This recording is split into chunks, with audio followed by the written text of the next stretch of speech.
In the fundraising world, donors they support a cause, but they support success.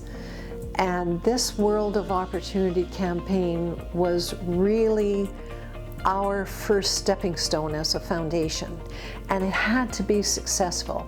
Our university, if I recall correctly, it only had one previous capital campaign, and that was in 1988.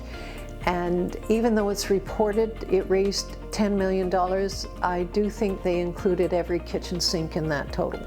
So, you know, I'm not being facetious, or I'm not being appreciative of what was done, but we weren't in the game.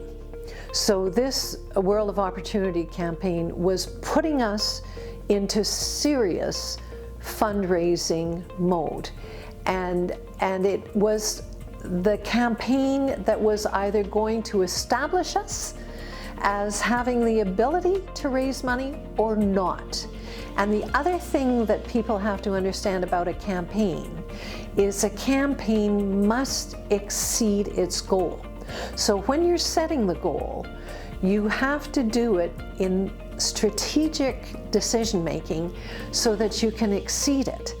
Because when you go to report to the donors, you have to show them you've not only succeeded but exceeded the goal, because exceeding the goal sets the stage for the next campaign.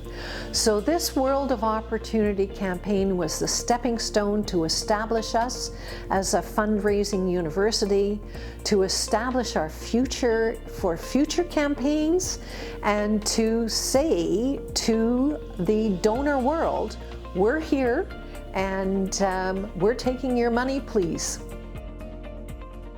My formal name is Robert Michael Kozminski, but I'm commonly known as Bob, or nicknamed Koz, K-O-Z. I went to what was then called United College, got my Bachelor of Arts degree in 1967, theoretically under the University of Manitoba, because the United College hadn't been chartered yet. But I really do see myself as a clear University of Winnipeg graduate, and proud to be one.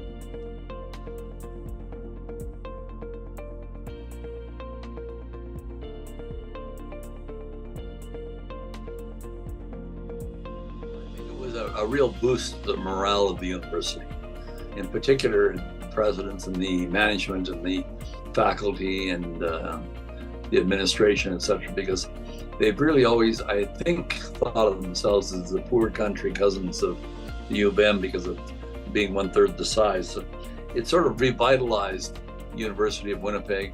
It was a great sense of pride for us to raise that kind of money.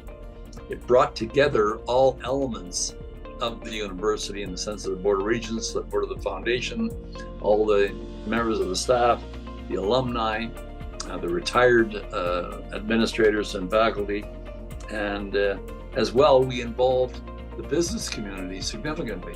And we made asks of Investors Group and Great West Life, and we involved them.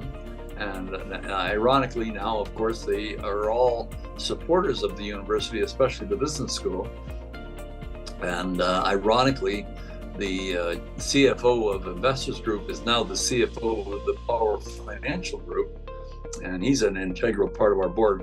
So I think it was a matter of involving the entire community and giving a real shot in the arm to the University of Winnipeg to show that it was a first-class institution, worthy of recognition, and that it could perform in the big leagues.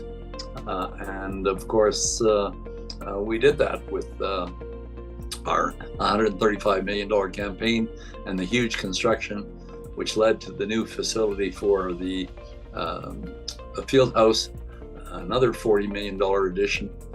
And so the whole face of the campus has changed dramatically, even though the existing shell now needs a revamp as well, especially the student facilities. But I think it just sort of elevated the whole spirit of the university and made it an important part of Winnipeg. We do a lot of research, and we hire professional fundraising firms to do a research of our donor base and our alumni.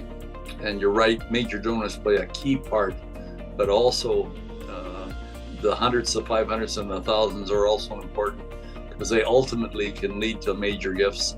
And so I'm always encouraging people to give whatever they can, stretch a little bit beyond what they feel comfortable with, but don't be worried about whether somebody is giving 100,000 and you're only giving 1,000, because your 1,000 can be just as important as the 10,000 or the 100,000. So yes, the major gifts are extremely important, but a good cross section of gifts is also very important. And one that I always stress, Matthew, is that the institution itself, the president, his executive and management team, the faculty, the administration, all the staff, what they are prepared to donate, and the retired alumni, retired professors, and retired administrators. We are now in the process of raising $700,000 or $800,000 a year from that group of people. And when you go to a donor and you say that these types of people who work in the institution are prepared to commit their resources, it has quite an impact, because if they don't believe in the institution, and if they're not prepared to make a financial contribution, very often donors say, well, why should I if the people that are there aren't doing it? So yes, the millions certainly add up quickly and make it very worthwhile, but you also need a real cross-section of people to donate. Well, the most important thing at the time is that our database was in tatters, and we didn't have a good listing of our donors, where they resided, their addresses, what their donor history was. We didn't have an alumni base, so we had to create all of that from when the foundation came into existence until 2007, because besides needing the people and the capacity, you also need the information. You can't be sending a fundraising request to a Mr. and Mrs. when the Mr. passed away 3 years ago. It's devastating, and of course you can't have wrong names and wrong addresses, and so we spend a great deal of time getting ready for a campaign, that's for sure. People get their entry degree at the university, then go on to professional faculties, and we have to try and remind them how important their undergrad or first degree was. So that was very, very important as well. But we had a terrific database now. We had updated it. We added new people to it. We had a student call center. And the goal was to annually raise as much money as possible, and then to encourage people to leave money in their estates and bequests, which of course Dr. John Bowman was in charge of and did a wonderful job. Now, as a result, we raise $3 to $4 to $5 million a year, and I think it's primarily based on the fact that we had a good, strong database, and as well a successful campaign. And of course, you can't have another major campaign without having some contact with donors, because your first contact with a donor can't be to ask for money. You have to cultivate them, you have to make them feel that they're important, you have to remind them of their legacy with the university and their association with the university. And of course, the fundraising on an annual basis has allowed us to hire terrific talent to do the research and to keep in touch with people, and as I call it, the tea and crumpet stage, where they have to go and visit major donors, and especially those who've designated a gift, because people can change their wills very easily, and people are always asking people for money, and so you have to keep in contact with them. So I think the campaign was a springboard to allow us to do our annual giving, and it's been very successful in that regard, and it set the stage for hopefully another successful campaign. The other very interesting part of our capital campaign was the loyalty that the collegiate graduates have to it. And Jim McDonald and Jim Richardson in particular chaired that campaign, and there was such enthusiasm among them that we had a $5 million goal just for the collegiate campaign for a lot of the students who never even came to the university, but went to the University of Winnipeg Collegiate, and they blew the $5 million out of the water. So it was very successful, and I'm very proud of it. But it sort of went from 40 to 70 to 100 to 135 million. And you're right,